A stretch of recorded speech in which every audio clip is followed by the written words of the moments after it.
Hey, everybody, welcome back to another episode of Dentistry Unmasked. My name is David Rice, and I'm here, as always, with. Hey everybody, Pam Maragliano-Muniz. David, what is up this week for you? There's so many great things going on, but we just had this like double secret conversation. I feel like we might have to introduce and open our guest with like that whole thing. What do you think, Pam? I think we should. So we started the conversation. Okay, I'm going to admit I was the last one to log on. That never happens. I'm usually the first one on. So I feel like I was a little bit late to the party. But as soon as I hopped on, I kind of stepped into the middle of a Taylor Swift conversation, which I'm not sad about. So I would like to welcome Jaclyn Nona. Welcome, and I'm so happy to have you here. Tell us what you have to say. I was very excited to see your episode last week. I watched it on YouTube and you had your Taylor Swift shirt on, and I'm a big fan of her. My daughters are a big fan of her. So I thought, okay, this will be good. We'll be right at home, easy conversation. I know. I feel like I want to pass my friendship bracelet over to you just through the screen. Hey, I feel like albeit midwinter, we can make that happen. deal. That's happening. Okay. Do I So need a t-shirt before then? Is that what you guys are telling me? It would be nice, I think. It would be a good touch. it would be preferred. In fact, you probably would get better reviews after your lecture if you had a little like Taylor Swift popping out of the bottom of your button down. Otherwise, you guys are coming and heckling. That's fair. Yeah, maybe. So Okay. we started talking about the Kelseys. Which one's your favorite? And so I don't really have a favorite because I only didn't even know any of them existed until Taylor Swift happened. So I don't know. I mean, but you guys know more about football and these guys as I do. So who's your fave? What do you think, Jacqueline? I think well, I'm having a memory lapse right now. I can't remember Travis's brother's name, which is bringing me great shame. I like him a lot, but I think I have to root for Travis. That's fair. What about your hubby, though? I feel like there might have been some inside scoop on that. I have to out him out right now. No, he thinks that the brother is better, and he thinks that Taylor can do better than Travis, and he instructed me to make sure I mention that on a dental podcast. I think we just gave Jason Kelsey some props if you're a It watcher is here. Jason. Yeah. And He is hey, he's wonderful. He retired really now, right? So he can go to the game and root for his brother, but also like secretly if his Philadelphia Eagles win, like have some inner peace. going to be a good game, but like I told Pam before we were recording, I'm really only watching to see Taylor Swift, and I hope that she comes out the winner. That's Yeah, I'm reasonable. here for the fashion. I want to see what she's wearing. I'm excited to see what her Super Bowl outfit's going to be and her hair and all the things. So I'll be watching as well. Actually, hold on. I will show you because I bought one for my hygienist dog too. We've got, Oh, that's so cute. yes. So the canines will be representing. So we're all ready to go. Okay. Well, This I is knew we were going strong to be best support. friends. Yeah. Oh, Okay. yeah. That's kind of a segue into what we need to talk about today. And that's like the whole internal referral thing. I mean, if you're sporting outfits and internally building all these things with your team and your patients, like I think this is a thing we all need to be doing in our practices, not like necessarily with the KC colors or the Swift game, but Unless you want to. unless that's your thing. But No, there it's are actually, opportunities. it's so true. And I felt a little silly by saying this the other day. So my orthodontist, I talk to her all the time. She's one of my besties. And she was like, would you mind sharing how much you spend on marketing? And I was like, I guess. I'm like, is zero a number? And she was like, are you kidding me? And I was like, no, I'm not kidding you. Honestly, I feel like I've always said this that there's no, for me at least, there's no better marketing tactic than exceptional patient care because you have, no matter, look at your practice reports, count up how many patients you have. You should have that many number of cheerleaders singing your praises. So, Yeah, Jaclyn, I want to hear your take because, this is my opinion. I'm a practice owner. I'm like N of one, but like you do this for a living and you work with dental practices. I What's do. your, like, I what say you? So I'm coming from a different perspective, right? I'm not a dentist, I'm not a practice owner. The business I created is founded with practice owners and dentists, two of them, they're fantastic, and a practice manager. So I think that understandably, dentists and clinicians and owners, you're worried about exactly what you said, right? You're worried about excellent patient care, excellent clinical care, getting the CE that you need, hiring who you need. You're worried about running a business. And I think that that's where your head should be. And I think that marketing becomes kind of an afterthought. And then I think dentistry is stuck just in general in this kind of outdated mode of outsourcing your marketing to a third party, someone that's going to run your social media, and you're paying a lot of money for it, sometimes thousands of dollars a month. And my argument is that I think you should have someone on your team, whether it's a dedicated marketer, which is what I am in my home practice, I'm the marketing manager, or if you have someone who works at the front desk or assisting and they take a few hours a week out of their day to work on your marketing, I think there's so much to be said for having someone who is in your office, in your culture, on the ground. They know everybody and they're behind the scenes, really handling your marketing and your community engagement. I just think it's much more powerful than what an outsourcing company can do. And I think it's a lot less expensive and ultimately more valuable. I love that. So as you, I mean, again, so like Pam, N of one in my own practice, and we do some things in other practices, but how many new patients, what's a reasonable expectation if we're building a true internal marketing program on how many new patients we can drive in a one dentist, two hygienists, just like, average practice? Yeah, that's a great question. So in our practice, it's been a little bit tricky because our growth has been insane. 8 years ago, we were a staff of 10.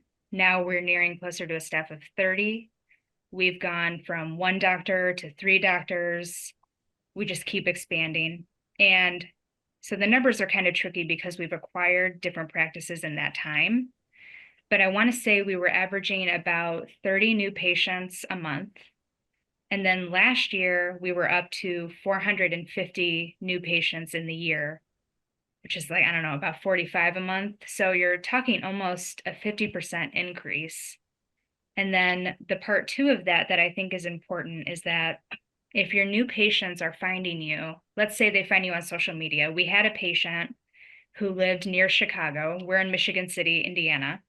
So bit of a drive, an hour and a half maybe. He actually found our doctor on YouTube, a video that took us 2 minutes to make. We posted it. It was talking about implants. He ended up being a $60,000 case because he found us on YouTube.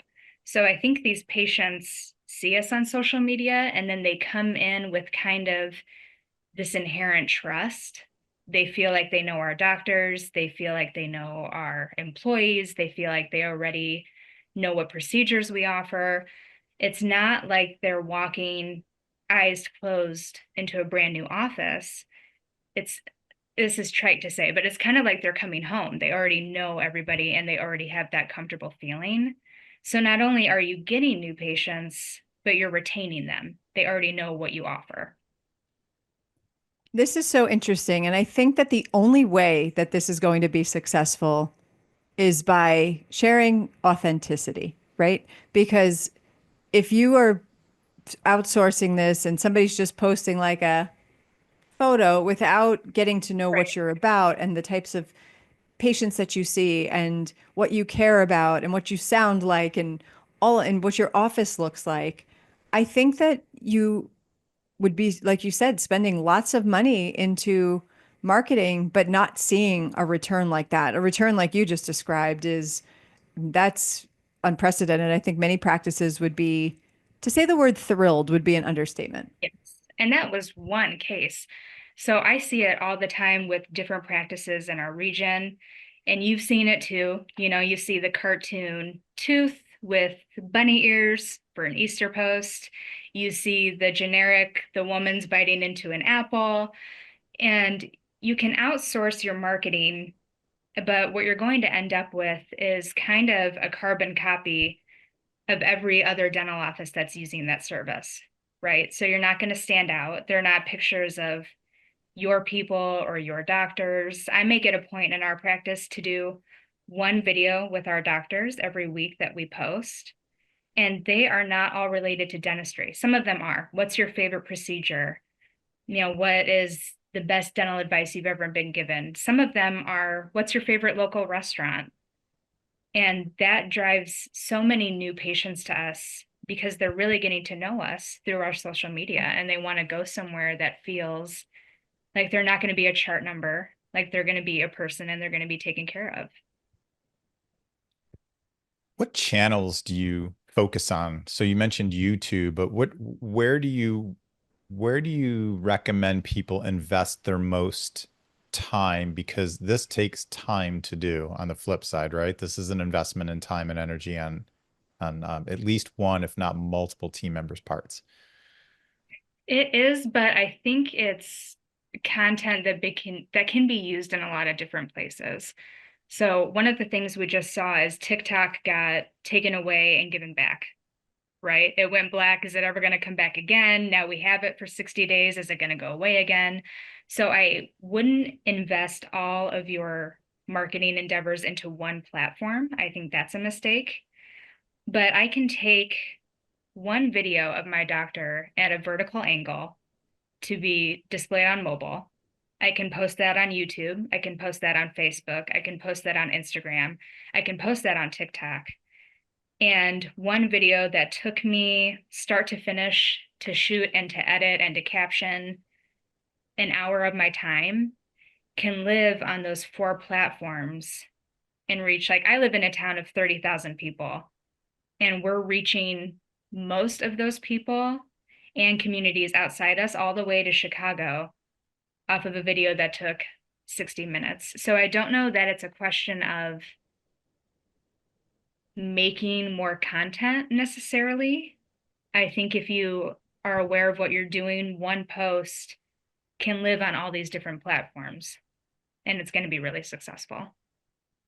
Do you suggest taking that single video that you're going to place, say, on 4 platforms and push them out at different times, or just bang them all out on different platforms all at the same time? I think you have to find what works for you, and some things will do better on other platforms. Like if I make, let's say, a graphic, or if I do a slideshow of behind the scenes pictures, those tend to do really well on Facebook and Instagram.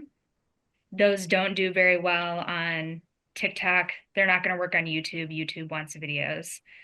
But there are so many different kinds of content that you can make. And I might post on TikTok for our office only once a week, but I'm posting on Instagram every day because they accept all those different kinds of media. But it's a lot to learn, but we've spent 10 years kind of figuring it out, and now we want to share it with other people. I like that. So how do you feel about success rates based on urban, suburban, rural regions of the country? I know, we've seen different impact in different parts of the country for different reasons. Do you mean as far as like engagement? I would say success rate. So I would think at the end of the day, if I'm a dentist, um, I love my brands out there. So I love the brand build side of things. I think that's important. But I think if you ask the average dentist, what's your goal? They're going to say butt and seat. So Yep. do you feel like geography has anything to do with it? Or I guess what are the factors that maybe make one dentist or practice more successful than others? That is a really good question. I have a few different parts of that to Yeah. answer for you. So first of all, I want to say that social media is not going anywhere, right? It's the new word of mouth. If anything, platforms might disappear like TikTok did, but it's going to be ever changing. Social media is the new word of mouth. It's the new meeting at the grocery store and talking about the dentist that you like. So I think that that's going to be successful, no matter if you're urban or rural. Everybody's on social media all the time.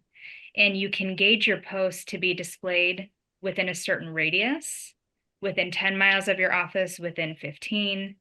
And more so than just attracting new patients, I think that's a really big component of the success. I think what they'll find is also existing patient loyalty. That's a big key. So rather than you seeing your patient once every 6 months at their recare appointment, you're going to show up in their living room once or twice a week. And then when they come in to see you in that 6 month period, none of that got left off, right? They can talk to you about, I saw this video 3 months ago and it was so great. You guys were so funny. You're picking up right where you left off. A third aspect that I don't think people think about is employee retainment and getting new applicants. So we've had great success with, let's say, our hygiene or our assisting team. I do a post on one of our assistants got certified in expanded functions. It's great. I'm really proud of her. Take a picture of her, do a post. Hey, everybody, this is what EFDA is. She's proud of her post. She shares it to her friends and family. It's getting more exposure there. And then dental assistants that she's friends with who may be thinking about leaving their office, maybe they're looking for a job, just kind of always have our office in the back of their mind. And we end up just acquiring applications from people that say, I love your culture. I love your office. I love your doctors. I've seen you all online. If you're ever hiring, please think of me. So I think the benefits are really multifaceted as far as success goes. I love that. And I would agree with you. It's bigger than just getting new patients in the chair. So I'm glad you answered that way, because I think it's about this whole vibe that the practice brings, and happy team makes for happy patients, and this is just a piece of the puzzle, right? So internal marketing does not mean solely social media. That's just an element of it that is about, to your point, Pam, I think blowing people away with the experience they have, both in the level of dental care you're delivering, as well as how they feel when they're in our presence. Well, and that is one more strong point that I feel that I should make is, let's say you outsource to a company that is handling your social media and they're awesome at it. They're doing really well with social media. There's still all these pieces of the puzzle that you need to market your practice, right? Community engagement, print advertising, sponsorships for schools. There are all these different areas of marketing that need to be done and done well outside of social media, that I think by having someone on your team who's handling that for you, and you can focus on ownership and dentistry, it's just all the pieces of the puzzle put together, and it's going to turn out really well. Yeah. So what do we do with this? So okay, I say, all right, I picked somebody, probably one of my younger team members, like, all right, you're going to be in charge of social media.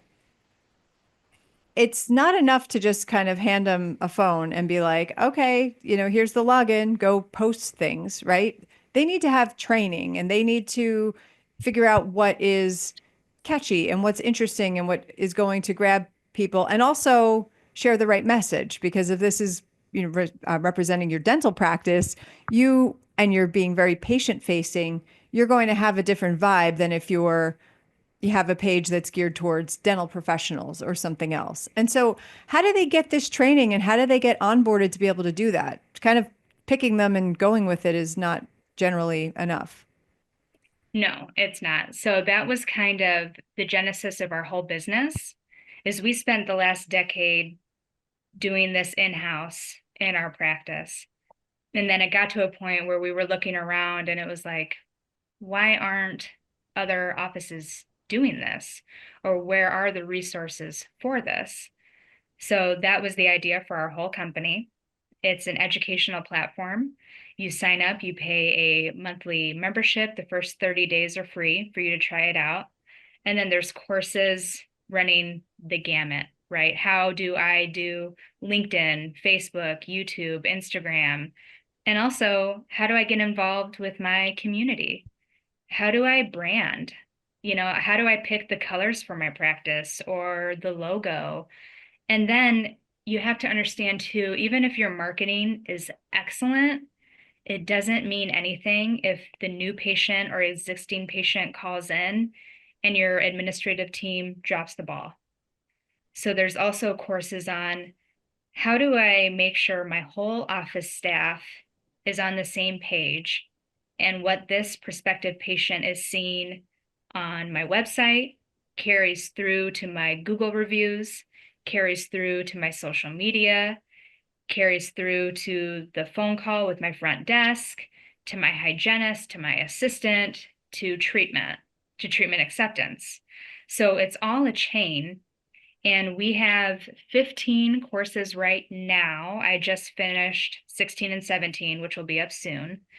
But our plan is to drop a new course every month, kind of on all these intricacies. How do I manage my practice's brand, their reputation? What if someone leaves an awful Google review, which happens to the best of us? What's the best way to handle that? And this all combines with social media. So ours is the first program where you can pick that great employee who you think has the right stuff, but doesn't have a degree in marketing. And you can direct them to, okay, here is an educational platform where you can learn how to do this for us. That's very cool. So chicken or the egg, do you recommend people who on board come in and get that education on how to answer the phone before they jump into the social media and everything else? I don't think that it is a chicken or an egg situation because you have somebody, right? You already have someone great who's answering the phone. And maybe your system is working, but it could be improved. And for practices that do only have one doctor and two hygiene, this doesn't have to be a big expense. This doesn't have to be your whole marketing budget. Sure. Like I said, maybe you have a great assistant who takes 3 hours a week to look at these courses and start to slowly implement things. Maybe you're a bigger practice and you're like, no, I want someone to do this full time. So you pick someone on your staff and say, hey, your job now is a marketing manager. I've seen a lot of specialty offices that do that, oral surgery or endodontics. They have someone that does that for them already, but maybe they just want them to improve. And if you don't have an all-star high potential staff member, then maybe it's time to start looking for someone that could do that. I think there's something also very special about somebody who gets the vibe in your practice and that they also speak dental. Because Yeah. I feel like you see posts sometimes that aren't really accurate, and it does, like, for whatever reason you read it and you're like, that doesn't really, it's not, it just doesn't, I don't know, it's not going to resonate. And so maybe a patient would read it, but then you see there's like 0 likes on it anyway. And so you're like, all right, this didn't really work. But I think having somebody who likes what they do, gets excited about it, can speak the language, and also is willing to celebrate the special aspects that your practice has. I think sometimes you don't realize the things that you have in your practice. For example, I have a hygienist that just has an analogy for everything. It literally will, like, I just sit there when I come in for exams and listen to her with her analogies, and it's funny. And she's not from here, she's from Nashville, so she's just like different from us. And it's just, she, like, her personality is just really funny. So each week we post one of her analogies, and it's so funny. And I look forward to seeing them and I'm like, oh yeah, she said that. And I think that sometimes we have it all in our practices. We just sometimes don't realize it, that we can highlight them. Yeah, and I think what a lot of people don't realize that are trying to market their own practices is that it should be a mix, right? There's advice everywhere that you should be posting your before and after case photos. And you should, and those are beautiful. And maybe you do that once a week. Or you should be doing patient education. Yes, you should. But also, like your hygienist with the analogies, I'm sure that you have patients that call and say, I only want to see her. I don't want to see any other hygienist. I'm so connected to her. I've been seeing her for 10 years. When you post that simply, it's her birthday, wish her a happy birthday, the engagement that that drives up because all of her favorite patients want to come in and say happy birthday and celebrate her. And it's such a simple, easy, free post. But while they're there on your page, maybe they scroll down to look at the new piece of equipment we got, or look at how we're now offering sedation in our office. So there should be a mix of tone there too, I think, between serious and funny and just feel good. It's good. So, Pam, this one's for you because I'm looking at your stuff right now. Oh no. Salem Dental Arts, shout out because you guys do a ton of stuff well. And I love what you just mentioned about the hygienist, but you pull in your four-legged children every now and again. I'm betting Oh. that's been very helpful over the years. Oh, absolutely. Yeah. Well, I feel like it's part of who I am, obviously. I mean, I don't have children, they are my children. So my patients come in and they ask, "How's Senorita? How's Pandapple? Like, how are your dogs? What's going on?" They want to know. And so I feel like it's just part of my life. And so I feel like because we have to stay in our lane for certain things, I've got different social media accounts for different aspects of my life. But for my practice, my dogs are sometimes here and patients look forward to seeing them. And so, yeah, absolutely. I think they want to know our pets as well. I mean, it's just part of knowing who we are and me as a dentist human as opposed to just a dentist. And then I think what that does is, let's say someone's very excited about your dog. I saw Senorita on Instagram. That was a great picture. It was funny. The comfort that that patient already has sitting in the chair, then when it's time to transition maybe to a talk about treatment or treatment acceptance, is going to be so much more likely because they're already so comfortable and familiar with you. It's I believe that. interesting. So, we were talking about the Kelsey brothers and all the things. I'm a Buffalo Bills guy, so Laura in our practice, her her puppy is Ralph Wilson Jr., who was the former owner of the Bills for eons and eons until he passed away. And we have patients who schedule when Ralph's working. Otherwise, they'll wait for Ralph to come to work, and people who come to see us as new patients because they heard about Ralph, which is comical but effective. I mean, it's incredible. It's just community at the end of the day. I think that the dental office can be a scary place for a lot of people. And I think that dental anxiety can stop a lot of people from even stepping foot in or getting the treatment that they need. So when they're looking at you on social media or out in the community, and they can kind of take a breath and feel like, oh, this is a real person. We have X, Y, and Z in common. It's not so scary. I can get started on my journey. I trust them to do my treatment. So, like I said, it's not only bringing in those new patients, but the patient loyalty then is through the roof. They're not leaving. And when they see something funny like Ralph or Senorita and they're sharing it on their page, that's a silent referral to every single person on their friend list. So I totally agree. And I feel like, social media is hard, and I feel like the algorithm always changes. And so you might be, hot today and nothing tomorrow. I mean, it's really one of those things that I think can be really challenging for patients. And I think that it's interesting that you have the tools that you're willing to share to people so that they can not only do it, but do it right. Would you be able to share a little bit more about how people can find you, how they can reach you, and how they could get involved? Because I think a lot of people want to do it, and obviously, I think some people get paralyzed because if they want to do it, they want to do it well, and so Sure. sometimes they'll do nothing, trying to plan for like the perfect post. And so I think that there's a lot of people out there that could use a helping hand. Absolutely. I would love to. So the company is called Clever Dental Co. You can find us at our website, cleverdentalco.com. Of course, I would be kind of a fraud if I wasn't all over social media. So we are on Threads, YouTube, Instagram, Facebook, LinkedIn. You can find my personal profile on LinkedIn. And then recently, we just started offering a 30-day free trial because, like you were expressing, dentists are dentists. They're not marketers. They don't have a marketing degree. So I think there's a lot of apprehension to, am I going to start spending money on this immediately? And I'm not even sure exactly what they're offering. So you can go to the website, you can try it for 30 days. We give you 5 courses to kind of take a look at and see if you like this. And then once you get to that end of 30 days, it is a membership fee, and there will always be new material.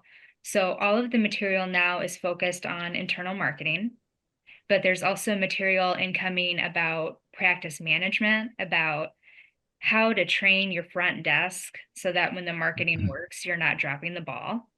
And then since we're partnered with 2 dentists, they plan on doing courses in the future from that ownership and dentist perspective of like how to get in front of the camera and how to lead your team and how not to feel silly when your marketing manager is telling you that social media is important. I do need 2 minutes of your time to do a video.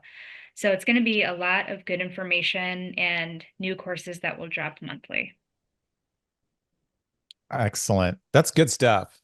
Well, You. I'm guessing by the time the world sees this, we don't need to say like go one team or another because we'll be post Super Bowl, but go Taylor Swift, according to this podcast episode today. So Jaclyn, thanks for hanging out with us. Absolutely. Thank you so much for having me. This was really fun, and I really appreciate you taking the time to talk with me. Thank you. I'm really happy to hear that you have the service available to dental practices. I think we need it. I think we need the help. We need to figure out how to be an individual and stand out, with the special things that we have within our practices. And it's cool that you're going to help us bring that out. So thank you for that. And for everybody out there, thank you for joining us. And we will see you next week on Dentistry Unmasked.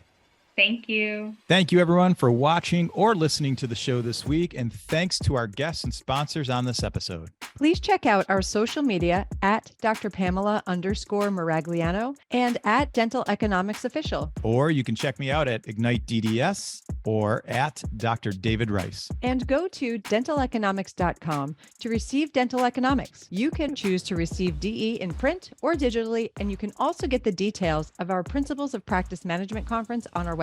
If you have topics or guests or anything you'd like to talk about on the show, send us an email to dentistryunmaskedpodcast@gmail.com, and we will do our very best to make it happen. Thanks again, and we'll see you next week.